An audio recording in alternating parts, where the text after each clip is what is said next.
Interacting him. The broadcast is live. Hi, folks. Barry McGuire here for Barry McGuire's Creative Real Estate Education Series. It's the Monday main event. What you say? What Monday main event? Don and I took a bit of time off to rest and recharge over the late summer and a little bit into September here. We're back now and looking forward to ramping this up again for this new session. So this group is all about creative real estate. We teach about creative real estate. We have new members coming in all the time, so there is necessarily a bit of repetition for folks who are joining now versus you folks who have been members since day one. So you'll have to bear with us as you sometimes hear things you might have heard before. We always try and update things and put a little different spin on it as we move forward. So today we're going to talk about real estate red flags. Real estate red flags. Part of knowing about real estate is listening for things that should make you go, whoa, just a second here. Maybe I better just think about this a little bit more. So that's going to be today. Going forward over the next weeks, we're going to get back to basics. We're going to describe the various creative strategies. We're going to get some stories from members. Some of those really juicy ones will turn into member spotlights where somebody comes on and we talk about their story or their issue in great detail. I would like to hear what folks have been doing over the summer. So there'll be a chance for people to talk about what's going on in your life, not maybe a full-blown story. Wayne, I'm sure, has a story or two to tell. Yeah, you betcha. 3 or 4. Tell the people that are watching to say hi. Yeah, everybody say hi. Kathleen has just said hi. All getting everybody in at once so she doesn't have to do it one at a time. Good for you, Kathleen. Very productive, yeah. Efficient, very efficient. What else are we going to do? We're going to follow up on some of the things we talked about in the last round where we thought we would cover, say, insurance or securities law or joint ventures. Not so much joint ventures, but those other things. We've had people on and we've talked and we get through a quarter of the topics that we want to get through and great speakers. So we're going to bring some of those people back and revisit some of those specific topics as we move forward. So we were thinking about doing a focus workshop. Most of you folks know Don and I put on what we call focus workshops, live events, half day, full day, 2 days, where we talk about various creative strategies. We charge money for those events. We haven't been able to do them live for a while, and we were hoping and planning actually until the latest shutdown in Alberta to be planning a live event. So that looks like we won't be able to do it for a while, which might mean we have to do a virtual event. So we're having to stop the live planning, go back to the virtual planning. But in the meantime, all of the things we do have a digital variety that you can find on our website, barrymcguire.ca. Some excellent digital versions of our focus workshops. Wayne says, yeah, they're good. They are really good. I don't like to blow my own horn very much, but gall darn it, I've been doing this 45 years and I know what the heck I'm talking about. We've got a great focus team that comes on and helps us. So if you're interested in agreements for sale or rent to own or wholesaling or fix and flip or joint ventures, go to barrymcguire.ca and see what's on offer. Education is key. You can't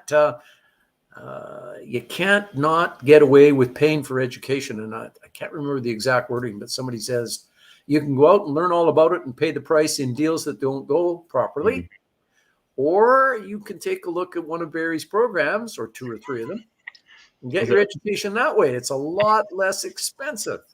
Plus you get to belong to this group. Yes. Oh, man. All right. So with that bit of background, we're going to dive into real estate red flags. And Wayne Hillier, our real estate dad, is on to help me. Real estate investor dad, I'm sorry. Let's describe people properly. real estate investor dad. He has the mug to prove that's who he is. We're going to talk about real estate red flags. I've got a list of about 10. Wayne probably has one or two that he'll bring up as we move along. So what we're talking about here is, you're working on a deal, or you're in a scenario, you're looking at a post, somebody's saying something to you, you're reading something, maybe you've actually got a contract in front of you, or you're actually in a deal. Doesn't matter. Something shows up that should make you go, whoa, wait a minute. Let me back up a step here and just check this out a little more. So that's what we mean by a real estate red flag. And so, Wayne, I want you to think of some examples as I work through a few of mine. You can pop up with yours. And Absolutely. I'm sure you got a few. All right. So starting off, the first one I've got, this came up the other day in rent-to-own deals. Rent-to-own deals. I should ask a question here and turn this into a teaching session. I won't do that. It'll take too much time. So in rent-to-own deals, you need to charge your tenant market rent. Got to charge them market rent because if they're paying you a monthly payment that is supposed to be rent and perhaps some contribution towards their final purchase price of the property, it's ongoing option money. Some people call it increased deposit. Anyway, if they're paying you rent and some other number in a month, when you go to the bank, when they go to the bank and it's time to get a mortgage and pay you out, they'll say to the bank, all right, so we paid $1,000 to start with as option money. And then we paid, let's say, $500 a month as well. And so over 3 years, that's 36 months times $500 is $18,000 plus our $1,000 at the beginning. That's $19,000 that we put toward the purchase price of the property. And the bank will say what to them, Wayne, when they said they've been paying an extra $500 a month in option money? What other question will the bank ask them about their monthly payment? How much of it was rent and how much of it was towards the option? Is that what you're leaning towards? Yeah. Heading towards, Yeah. So and that's a CMHC requirement, right? It is. It is definitely a CMHC, Canada Mortgage and Housing requirement. But some other lenders do it as well. But certainly, if they're going to get a CMHC loan, they're going to ask that. And for most of our tenant buyers, they are looking to get that CMHC loan, which is a loan insured. You get a loan from TD or Royal Bank, but CMHC insures the loan to say to TD, if these guys go bad on you, we'll pay you. So the bank never loses any money. And buyers are allowed to purchase a property for a minimum of 5% down. Banks CMHC often want 10% down. So the tenant buyer has to accumulate through initial option money and monthly option payments, 5 or 10% down, whatever the bank is requiring. So if they've been paying $500 a month in extra option money, the bank / CMHC will say, so for that monthly payment, was that all you're paying is $500? So, no, I paid rent too. Well, how much was the rent? Well, the rent was $700. Okay, so you were paying $700 for rent and $500 towards the purchase of the property. What's market rent? What do you mean, what's market rent? Well, what would someone else, not you, pay for the same house or townhouse or condo? What would the normal person pay for rent for what you're buying? Yeah. Oh, that'd be $1,100 or $1,200 per month. Oh. So the bank wants to know before they will count the $500 toward the purchase price, but the tenant buyer is actually paying market rent. In this case, let's say market rent was $1,200. Yeah. So the bank is not going to count any of that money, any of the $500 that the tenant buyer paid towards the purchase price of the property against the purchase price, because market rent was $1,200. Yeah. And they were paying $700 plus $500. So they're actually just paying market rent. Is that right, Wayne? Is that how you would talk to your tenant buyer about it? Absolutely. Absolutely. Yeah. It's, I'm curious, actually, because I've never really looked into this. Why is it that the lender wants to see market rent? What's the significance of that? They don't say, um, why they want that. But I think what they want to know is that the tenant buyer had the ability to save some money Mm, to put toward the purchase price over and above the rent they're paying. right. I think that's what they're saying. So this is part of saying to people, you might be able to get 5% down or 10% down, but there are other monetary requirements, and this is what we need to know. So they don't spell it out. It is the rule. So Right. Rent own is a lot more complicated than people think. They think you can just throw it on a napkin and it's okay. I'll credit some of your rental payment towards the purchase, and then when you're ready and you get your credit up, we'll just put it through. Yeah. And then you hear all these horrible stories about people not qualifying, right? Yes, comes to the end 3 It years wasn't down the properly. road, and it wasn't set up properly to start with, and they can't qualify. It's huge upset for everybody. Certainly gives the rent-to-own strategy a bad name, between bad players who are looking to, rent to lose, Yeah. and rent-to-own operators who don't understand how it really fits together. It gives rent-to-own a bit of a bad name, and that's why we have to fight to find banks and mortgage brokers and people who will help us. So setting up right's important. I see a lot of ignorance, in our little circles and in online communities. A lot of people will reach out asking questions, and then I get a lot of personal messages myself, and I say, well, here's what it is, but I strongly recommend you take a course. Whoa, I got to get this thing done tomorrow. I don't got time to take no $1,500 course. And that is literally where all these stories are originating from, is from someone just thinking, I just need to get this thing done tomorrow. I don't want to deal with that stuff. And I have no interest in taking your $1,500 or $1,000 course, which leads you back to what you said earlier. You know what? You just have to, it's part of the process. If you want to do something, you need to get educated. Yeah, I get it all the time too. People find me because I'm, got some kind of profile on the web, and they call me up and they say, I want to do a rent to own. And after a little exploration, they all they know is rent to own. That's all they know about it is the name, and roughly that somebody's paying them later. And so I suggest that but they just want it done now, which is a very tenuous position for me to be in, because I then have to do a whole bunch of bum covering commentary on the complication of rent to own and why it's dangerous to dive right in without understanding it. So it's phew. Well, we have a list of about 10, so we better get moving along here. Let's go. Next up, dealing with family. Have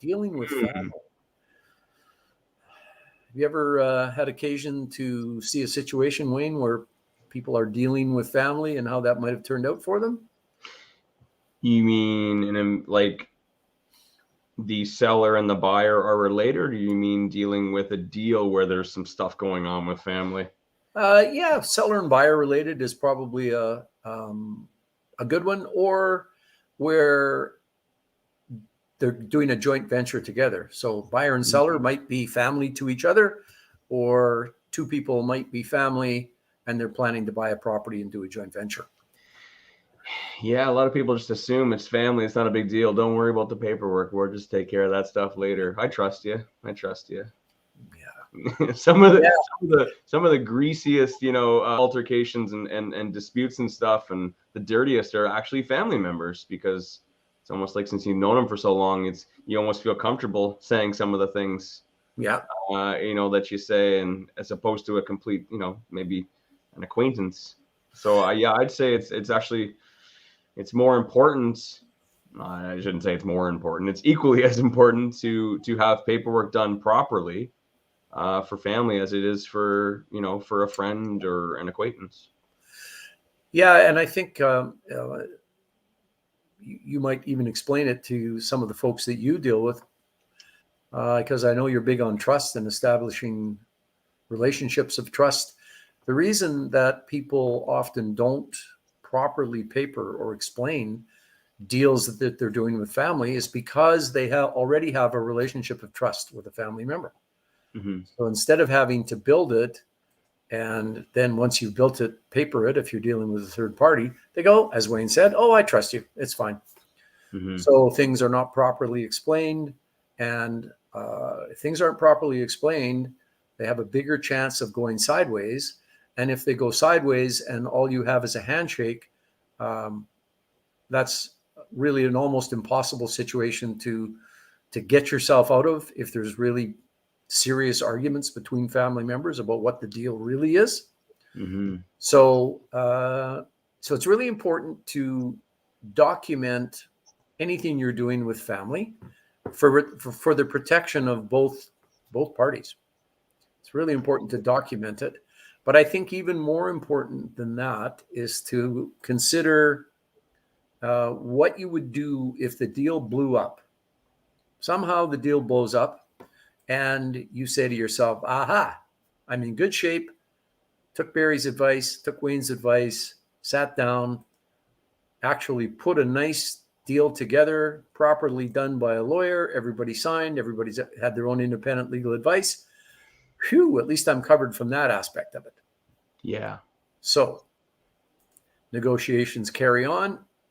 The family members are completely 100% diametrically opposed to each other in how they're looking at it and what they think a resolution of it is. So you've got your agreement. What does that let you do? It lets you probably sue your family member and win in court. That's what it probably lets you do. Just so messy, eh? Yeah. And really, when it comes down to it, are you going to sue your family member? Going to sue your brother, sue your mom, sue your dad? Probably not. Probably not. You end up, I see this all the time. People shake their heads and go, well, that was stupid. I shouldn't have done it. However, I'm not suing. I'm writing off the money. I'm moving forward. I just won't do this again. Yeah. So, but even if you aren't taking them to court, having it all laid out and everybody signs and there's independent legal advice, there's no like, I never said that, or you said this. It's all very clear. And hopefully with a piece of paper with both people signing, it's easier to resolve than the he said, she said, and you never told me that nonsense. Yeah. No, that's true. If you're gonna do something with a family member, important to document it. Even more important than dealing with a third party. It's always important to document it, but get her done. Oh, I just thought of another thing. What if that person dies and their kid takes it over? Yes. Can you imagine that nonsense? Yes. You take advantage of Uncle Randy? I can. What is this? You made him so. Oh man! If there's no documentation there, suddenly the kids all want their cut. Mm-hmm. There's 5 kids and they all want their cut of his 50%. Oh God!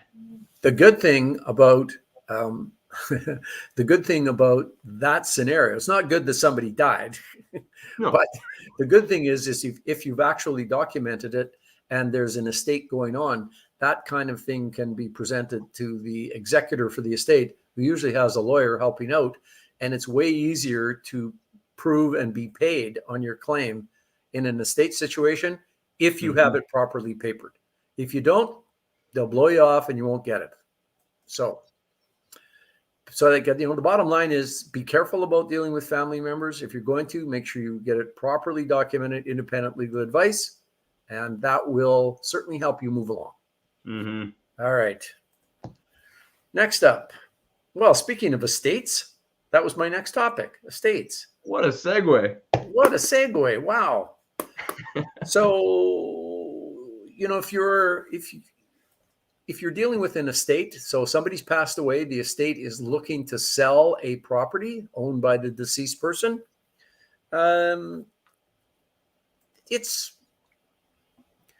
It's a process when you're dealing with an estate.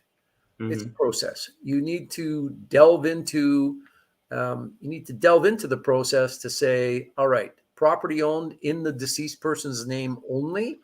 That means it has to go to what they call probate.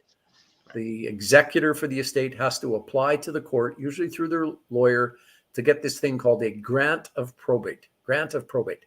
That's official court authority for the executor of the estate to deal with estate property, like the house you're looking to buy, or stocks or bonds or things like that.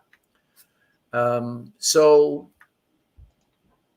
when you're looking at an estate situation, you have to know that the executor needs probate to sell to you.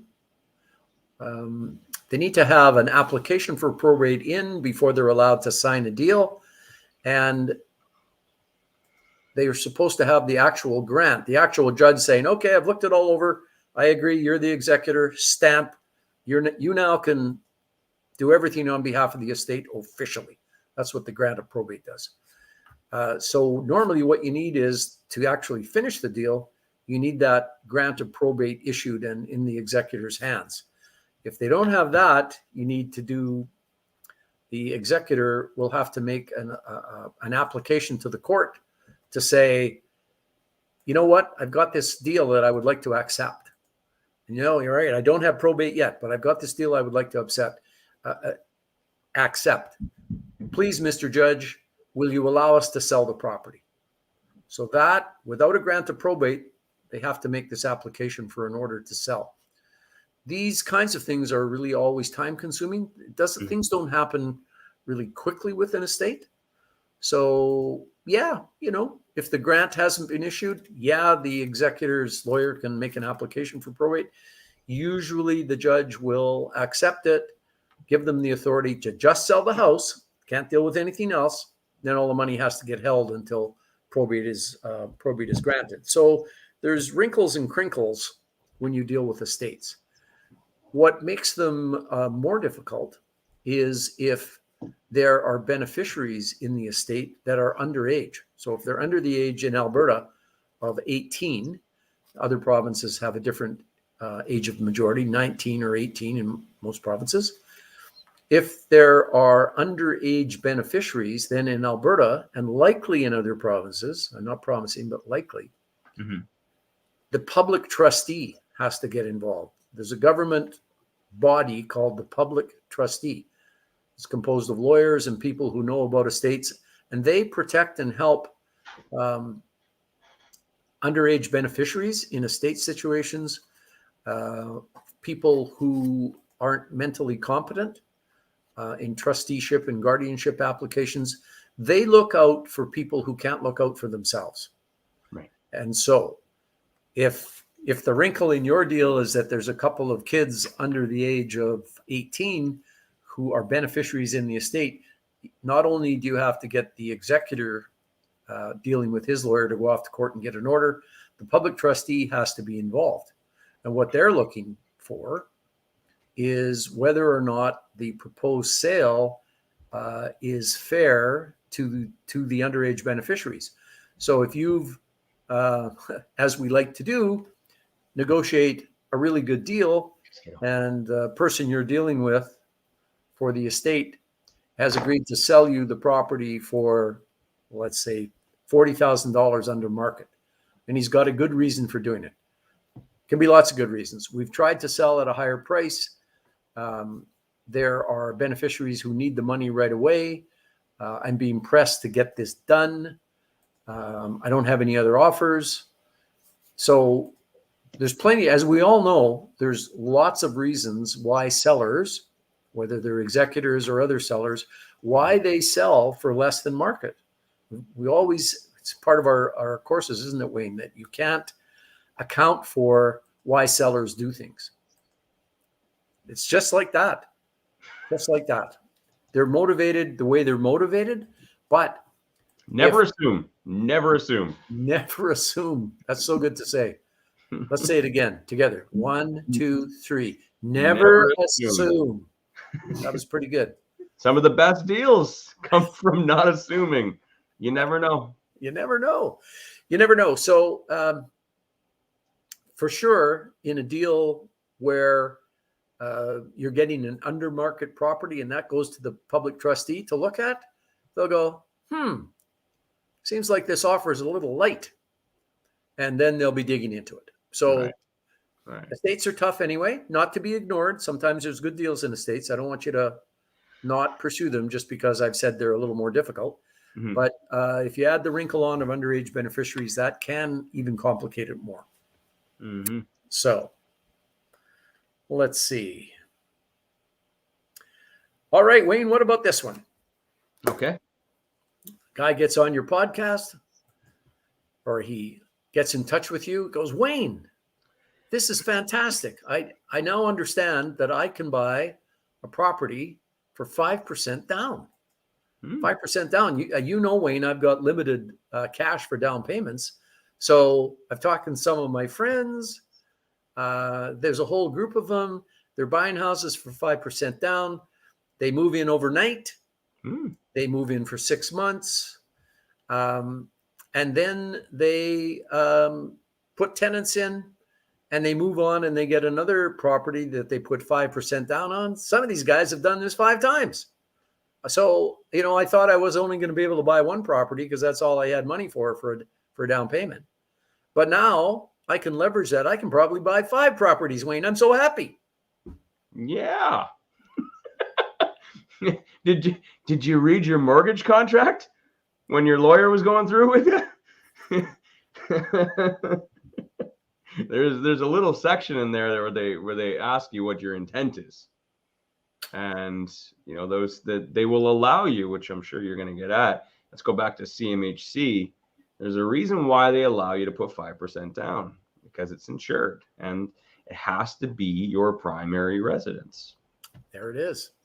And there's a section in there that asks you, and I believe it's been a little while, but you sign off on it saying that this is going to be my primary residence. Statutory declaration. You're swearing under oath that this is your primary residence and you're not renting anything out and you're moving in. Don't you have? Yeah, you declare it. It's all like hand on a Bible stuff. Hands on a Bible. Yeah. So, you know, mortgage fraud. Yeah. Yeah. I mean, That's what it is. Yeah. That's what it is. But all my friends are doing it. Nobody's having any trouble. Seriously, I've had this conversation with people any number of times, and they're shocked when I tell them that it's 5% down, or it's less than 20%. That's the rule right now. If your down payment is less than 20%, then it has to be insured by CMHC or Canada Guarantee or some other NHA insurer. Mm-hmm. And so anything less than 20% has to be insured. Those insured properties are for people who are moving in as their primary residence, and they're not for people who are looking to acquire investment properties. And if you lie to the lender and tell them you're moving in, it is mortgage fraud. Well, none of my friends have ever been caught. Doesn't mean it's not wrong. Yeah, it's we have a question here just in relation to that. Is Yes. How long does it have to remain your primary residence before you rent it out and do the next deal? So that is a great question, and it's one that comes up all the time. And people believe that the time that you might have to live in it is 6 months or a year or 2 years. The answer to that question is there is no amount of time that it has to remain your primary residence before you can rent it out and do the next deal. There is nothing in the CMHC handbook. There's nothing in the various lenders that say how long you have to move into it. The key is it has to be your intention, your true intention, nothing hiding in the background, to move into the property and have it be your personal residence. Yeah. So I have had people who write their offer, apply for CMHC financing, get approved, and then before the deal closes, they get a transfer. Their boss says, I'm moving you to Mississauga. Anyway, away from wherever they're living, where they were going to move into the property. And they go, Barry, what am I going to do?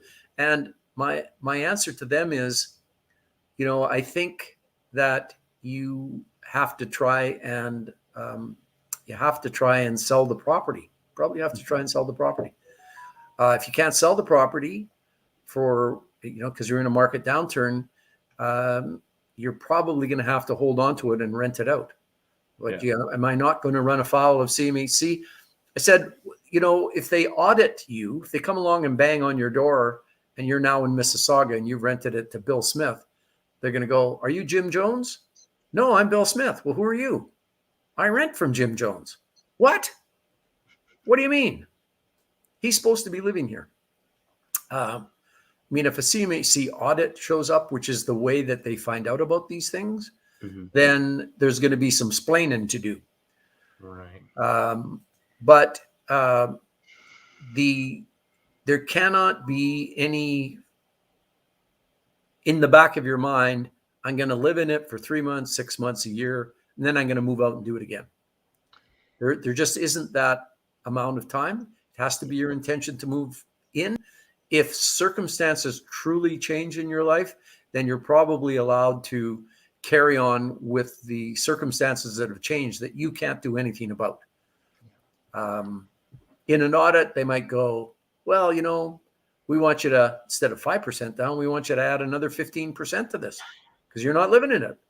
Yeah. And then, I mean, that's now a matter of negotiation. If it's honestly all changed and you have no ability to put up more money, then CMHC are actually fairly reasonable and you can probably work your way through that. But I'll say it again, there is no fixed time period that if you move into the property and stay for that fixed time period, no matter what it is, that you're off the hook with CMHC. It just doesn't exist. So that's that one. Yeah. Yeah. I've seen a few people, I've had a few discussions with people, and they've said something to the extent of, well, they can't prove my intent. It's between me and God and what my intent was. And, you know, how are they going to prove it? And you're right, it would be very difficult for the people that are planning on buying and then 6 months be like, well, I wasn't intending on doing this, but, and then they do it again and again and again. If you have a repeat, you know, if you're doing it consistently, then yeah, they're obviously going to be like, well, it's quite clear what your intent is. Yeah. My stance on it is it worth it?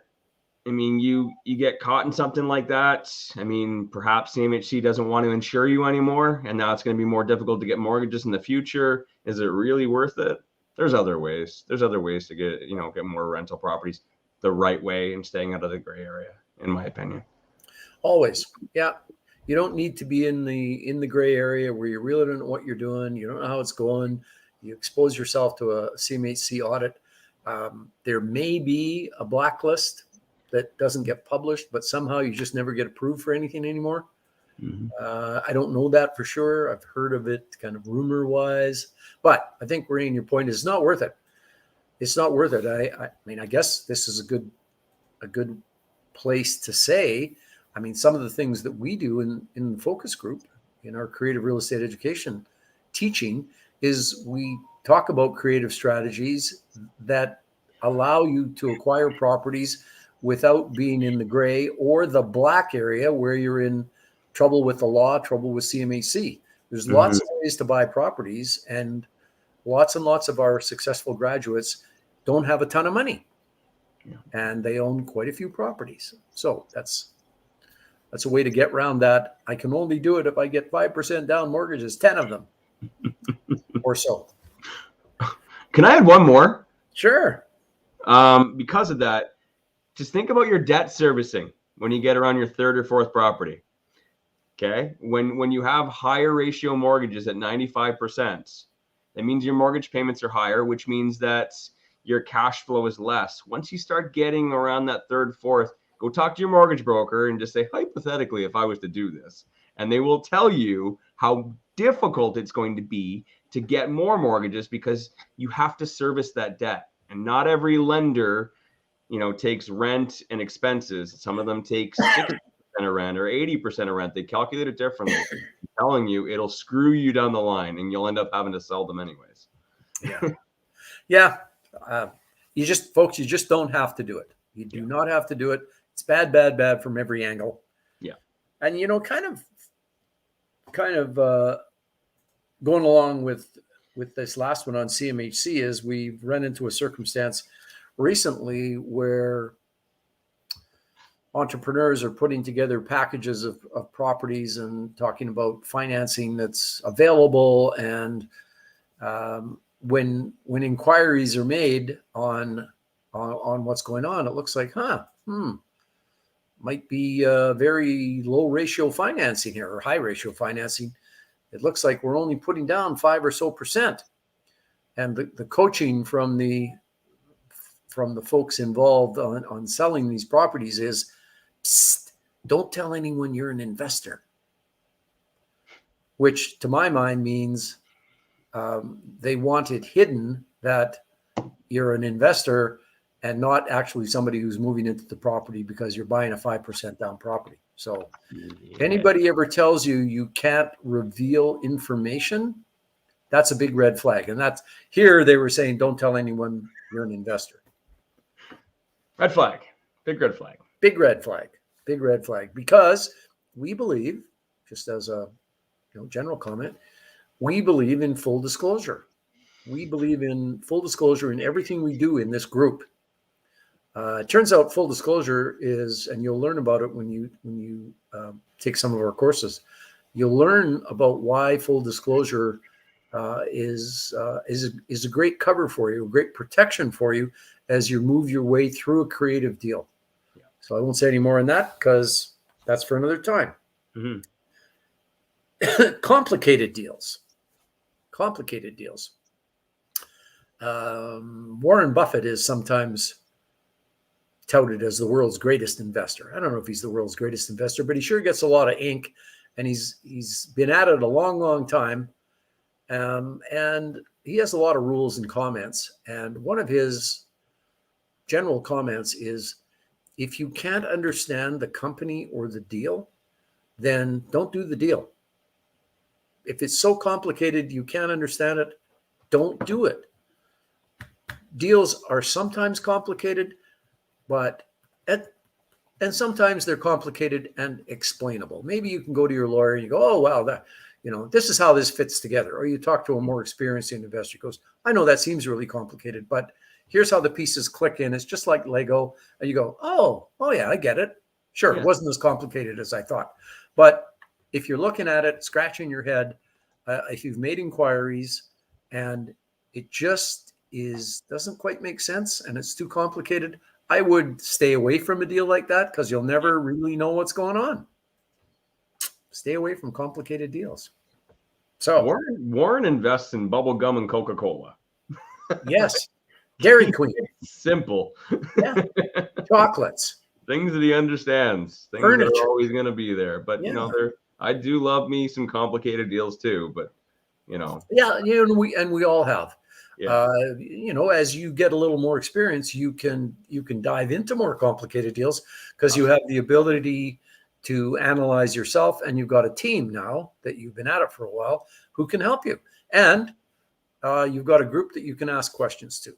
Mm-hmm. Anybody who actually takes one of our focus workshop group, takes one of our courses or buys one of our products, you end up being part of our student group where you've got 500 or so people, all of whom have experience all ready to help you. So if you have a complicated deal, you got help in getting it explained. And by golly, if that group can't help us all understand it, you really have to run away from the deal because we have some talented people. Yeah. There's some talented folks. So complicated deals. What's next? All right, you're looking at a deal and maybe it is one of those more complicated ones. And they say to you, well, sorry, you can't see any of the paperwork. You actually have to send us money. You got to send a deposit, or you have to do something else before you get to look at the paperwork. So to me, that is a red flag because that's not how deals go.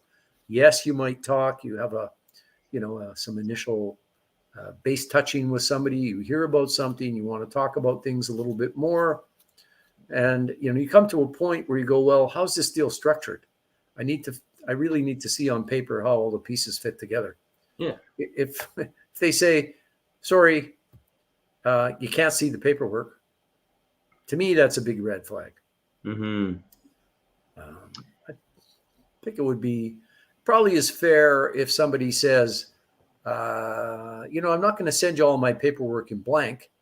If you want to make an offer, let's talk about what kind of an offer you might make. Yeah. And it can be an offer subject to various conditions. So it's not, you're not doing something unconditional here, but you gotta write me an offer and write your conditions to protect yourself. I'm just not sending stuff out to every tire kicker that shows up. Right. So yeah, I agree. On that note as well. I mean, I could see it from, someone who's wholesaling a deal. I could see it from the perspective of maybe they don't want to give too much information because they think that the buyer is just going to steal it and go directly to the seller. yeah. And actually, I made a note here for a wholesaling red flag, very similar, to do your due diligence on whoever is wholesaling it or assigning it. Just because there's some numbers, here's how much renovation costs are, here's how much holding costs are, here's what you should expect. Always do your due diligence. And before you purchase a deal from a wholesaler, make sure you ask around and check on their reputation, because they might just be, might look really cool, this big net profit, and you go and you pay, and they want the assignment fee nice and fast because you got to act fast or someone else is going to take it. Make sure that you know what you're doing, you do your due diligence, you do your background checks. A lot of people take those quick little $50 a weekend wholesale courses online from the US, and they think they're a wholesaler, and you can get yourself into some trouble. Yeah, you can. One of the keys to wholesaling success is how good the assignor, the person in the middle, the person between you and the current title holder, how good they are at their job, how good they are talking to the seller, how good they are writing a contract that gets the property under contract, how good they are at the deal setup, so that by the time it gets to you, it is well understood and it's going to go along smoothly. And that's the kind of thing that proper diligence on that person would tend to show you. Mm-hmm. Yeah. I wrote a couple notes on just a few different scenarios on making sure you're doing your due diligence on the people that you're working with. Yeah. If you see certain things that just sound a little weird or sound a little off, especially considering just the day and age that we're in now and everything's online, and it's very easy to fabricate, celebrity status and influence status and that kind of stuff. Yeah. Just because they got a flashy video, or just because they've got a post up in some group saying that they've got a 400 unit apartment building under contract, it does not mean that they've ever done an apartment deal before, or any deal. Yeah. Right? Don't be fooled by these, and then there's 400, likes and comments like, "Oh, good job." Please do your due diligence before you hop in and start throwing money and at people, or their next coaching program because they had a bunch of posts that said that they had a bunch of deals under contract. Right? Yeah. And I think we all appreciate that accomplishing the appropriate amount of diligence, or diligence that answers these questions that Wayne and I have been tossing out that you should get answered. We understand that can sometimes be easier said than done. Sometimes it's hard poking around to find out what experience somebody has, or to get the other questions answered that you think you have to get answered. Maybe you don't even know the questions to ask. So, I mean, that's another reason to be in a group like this, and to learn the strategies and to understand how those things fit together. So, So yeah, if people won't let you see the paperwork. Sean has a good one. Right. Sean has a comment here. What is Sean saying to us there, Wayne? I believe this is Sean here. It says, never do any deals before you fully understand. No? No. Okay. This is great. This is a great comment. All right. How about this one then? Red flag: your loan to an investor won't be registered on title. Oh. All right. So this is the redoubtable Sean Impey making this comment. Mm-hmm. Sean Impey, Ace Mortgage Broker, folks. So what Sean is saying here is the red flag is the investor, or someone is saying to you, yes, thank you very much. I'm glad you're lending me this money. By the way, your loan won't be registered against title to a piece of property. So what that means is it's an unsecured loan. It's a handshake. It's a handshake. When banks are lending these days, they most often lend under a primary security like a home equity line of credit or a mortgage agreement or a promissory note or some other form of in-house primary security where all the details of the loan are spelled out. And that, as much as it might be 10 pages long or longer, without anything else, is just a handshake. And so that's why the bank always takes as the real security a collateral mortgage to those primary securities. So if any person who's looking to get money from you says, I know you understand this, for this reason, blah, blah, blah, blah, blah, your loan won't be registered on title, that is a huge red flag.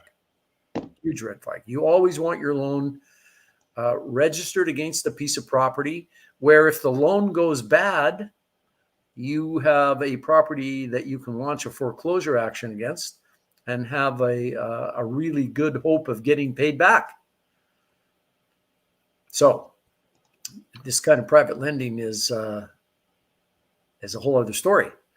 Comment: this is generally called a promissory note in Ontario. You can sue someone based on this contract, but it is a litigation nightmare. Better to secure your loan against property. Exactly. Yeah. You know, people, if you lend money under a promissory note, yes, you can sue them, but it's an action in debt. It's just a straightforward litigation thing. It's not a foreclosure, which has been sliced and diced and is pretty easy in Ontario, easier than in Alberta to foreclose on a property. A mortgage is a powerful tool that's well understood. They're lengthy. They're drafted in favor of you, the lender. And so a mortgage registered on title is your best security. And don't listen to anybody who says it's not going to happen. Big red flag. Mm-hmm. Big red flag. All right. Facebook user says, never do any deals before you fully understand the whole deal.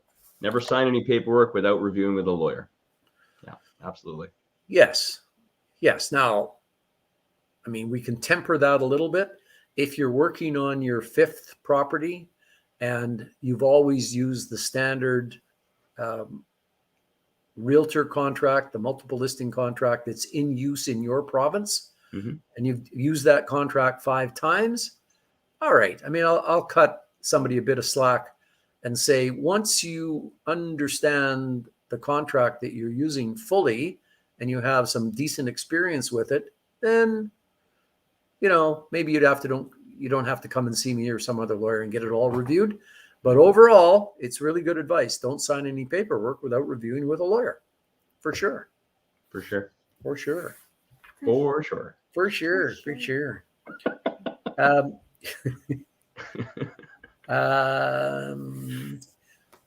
Somebody says to you, we don't have a real property report and compliance. We'll give you title insurance instead. They're the same thing. Oh. So somebody's asking you to accept You're going title insurance. Never mind. What did you think I was doing? I thought you were going a different direction. Okay. Well, if it's a worthwhile direction, we can explore it. No, it's all good. It's all good. Not that you would say, you know. Anyway, if somebody tells you that you know, as a seller, they don't have a real property report, they want you to accept title insurance, and especially if they say, don't worry, they're the same thing, one's as good as the other, that's completely wrong. Title insurance and real property reports, sometimes called survey certificates in other provinces,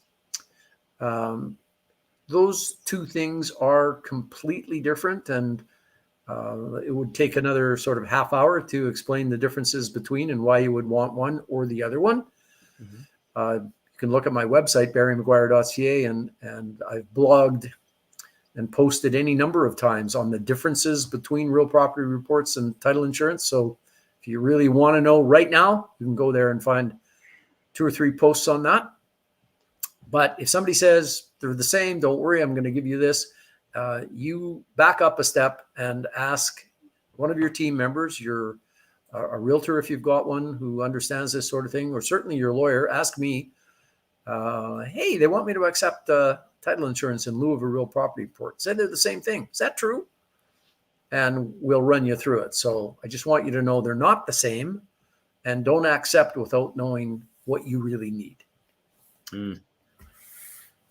All right, going to the list. New construction where there aren't any permits. Just new construction is a minefield. So overall, across Canada, if you're going to build something new, you need to get permits from your municipality. Right. Every province handles things a little differently, but overall, if you're going to build or do something brand new, you need to get permits. And getting a permit means making an application to your municipality, your city or your town or your county, to say what you want to build. That's usually called a development application. You tell them what you want to build. They look and see if it's allowed under the zoning. They go, yeah, okay, sure, you can do that. Now you have to apply for a building permit. That's where you get into the specifics of what the development will be. There's likely, if you're doing, say, what's really popular these days, secondary suites, putting a suite in the basement, the secondary suite. If you make your application for a building permit, you're going to have to do applications here in Alberta anyway for a minimum of 3 sub-permits, and that would be for electrical, for plumbing, and for HVAC, heating, ventilating, and air conditioning. So you got to make 3 sub-permit applications, and when all the work, or as the work proceeds, you are supposed to get inspections done at the appropriate points in the job. So if you're installing a heating set, if installing a furnace, if you're installing electrical and plumbing in walls, as you do, before you cover up the walls with drywall, you're supposed to call the inspector and get them to come and look at it and sign off on it. Right. And then at the end of the job, you're supposed to get one final inspection. Here in Alberta, you get either what's called an occupancy permit. So there's a final inspection that results in an occupancy permit, usually a sticker put on the electrical panel that notes the development is approved. Sometimes you get a permit services report, a final permit services report that notes that the final inspection has been done and all the sub-permits have been applied for and properly inspected and signed off on. So you need those things if you're getting a new mortgage. The bank will make your lawyer get those permits and prove that all that stuff has been properly done. So if you are doing a deal and the deal is written up and the seller says in the terms section that he won't supply any permits, that's a huge red flag. Because if the seller should have obtained permits and didn't actually get them, and now everything's all nicely drywalled and covered up and there's tenants living in the property, sooner or later the municipality could bang on your door and say, so where the heck are those permits? We got to do a final inspection. Or we note that you applied for permits, but you never called for any inspection, and we're here to do it. And you go, I'm the new owner. I don't know what you're talking about. And they go, oh, thank God you're the new owner. We never could reach that last guy. We tried and tried and tried. So I'm so happy that you're here and available. It's your responsibility. So I guess my takeaway on this part is if there's new construction, if you have any sniff that there's been a renovating done or any kind of new construction done, you have to raise the question of permits with your realtor, with your lawyer, as part of negotiating your contract. And remember that just because you get a real property report and compliance, those might have a note from the city saying, hey, it complies with all the bylaws. But what they mean is it complies with all the setback requirements. Is the zoning okay? Is it okay to build a fourplex for the property? Is the fourplex located far enough from the neighbor?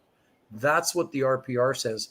It specifically doesn't deal with safety code issues, which are permits and inspections. So permits are important.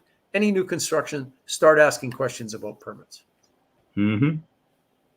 Very important. Very, very important. Very important. Let's talk joint ventures. Joint ventures. Joint venture red flags. Joint venture red We have flags. 4 Wow. minutes left and we didn't even get Well, I didn't bring any joint venture red flags, but there's lots. there's lots. Do you want to do a separate session on those?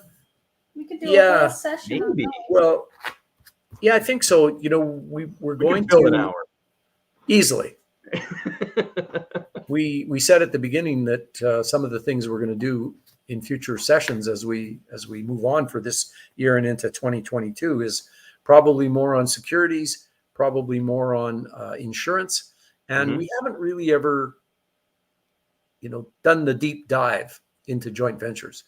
And I mean, I think we all know that joint ventures are in themselves a creative strategy, and they apply to they often apply to the creative strategies that we teach in our focus workshops. So I think we're not going to really, we can't get into them tonight. We don't have enough time to do it.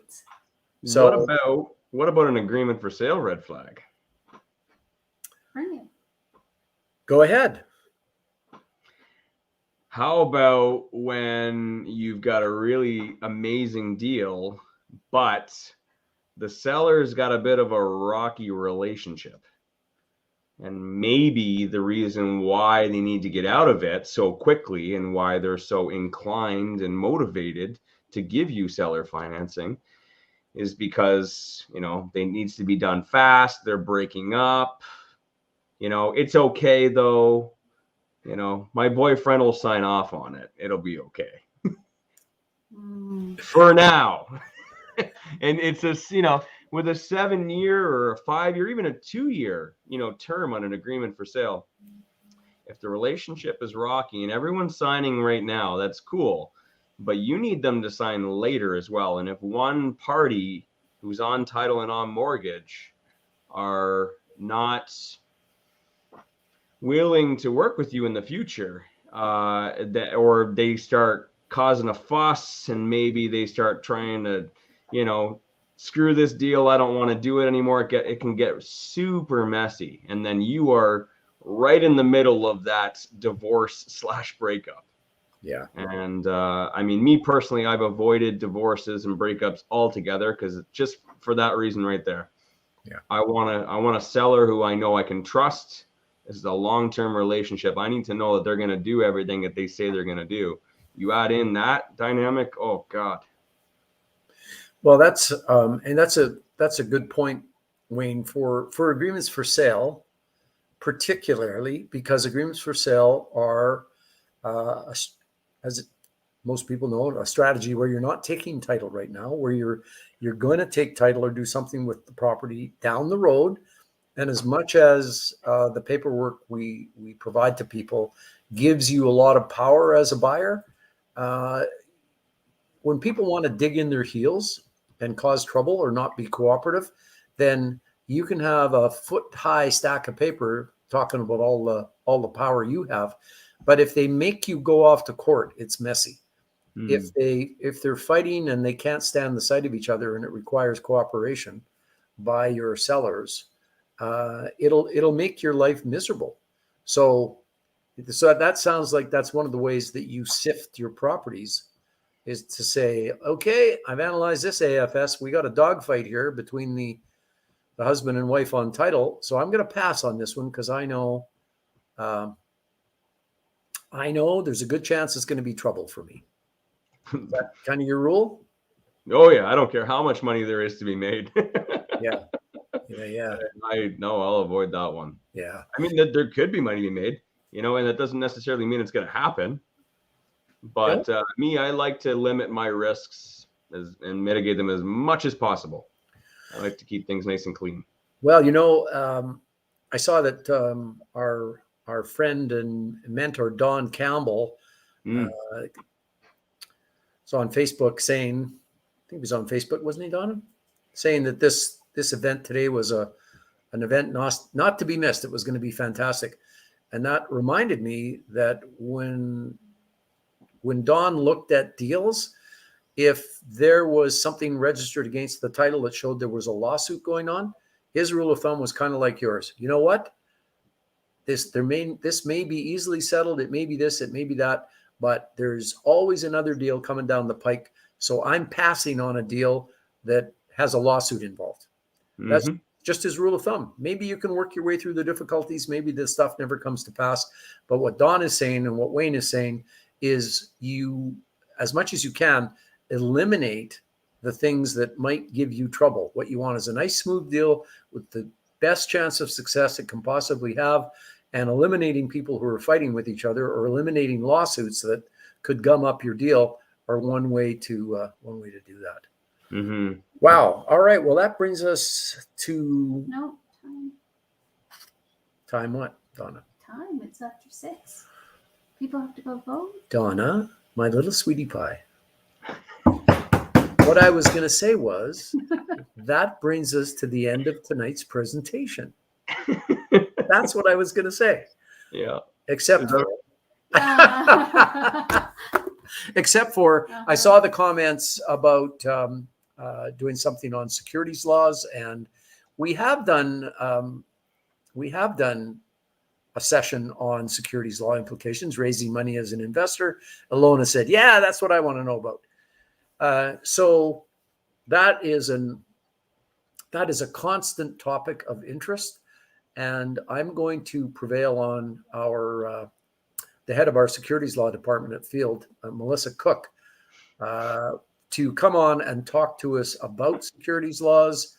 I led the last one, and we did a lot of things, but we'll try and set it up for what we think most of you folks would be looking for. We can maybe get some suggestions, Donna, from people. What kind of public money are they trying to raise? What kind of an exemption are they trying to fit into? Sure. And then we'll get Melissa Cook to come on and do a whole session on securities law. So that'll be sometime in the future. I know it's popular. We will do that. All right. Well, on that note, folks, what's up for next week? Any idea? Donna? No, you go ahead. We don't know what's up for next week. Oh, okay. Never mind. Sorry. Well, let's get the series together. The JV. What does everybody want to see? Put it down in the comments down below. What you want to see next week, or other topics you want to hear about in the future. Well, we could do JV red flags since we're on red flags. That would be a good one. Thumbs up or thumbs down. Don't forget to smash that like, everybody. Yeah, so tell Donna what you'd like. She takes note of that, and we'll put together something that everybody wants. So, Alona, what do you want to talk about? Why don't you tell us now? Oh, there you are, Alona, again. I'm just giving her a hard time. That's what we do. JV red flags, securities, JV partnerships. All right, folks. Remember, if you are dying to get into things right now, pop off to the website, barrymcguire.ca. You can see what's on offer there for our really fabulous home study kits. We're working on future events, but there's nothing in the pipeline at the moment. JV red flags. It's JV red flags. Looks like that's the topic for next week. And on that note, Wayne, thanks for doing what you do so well and participating. It's always great. Thank you very much. We'll see everybody next week. Thanks, everyone.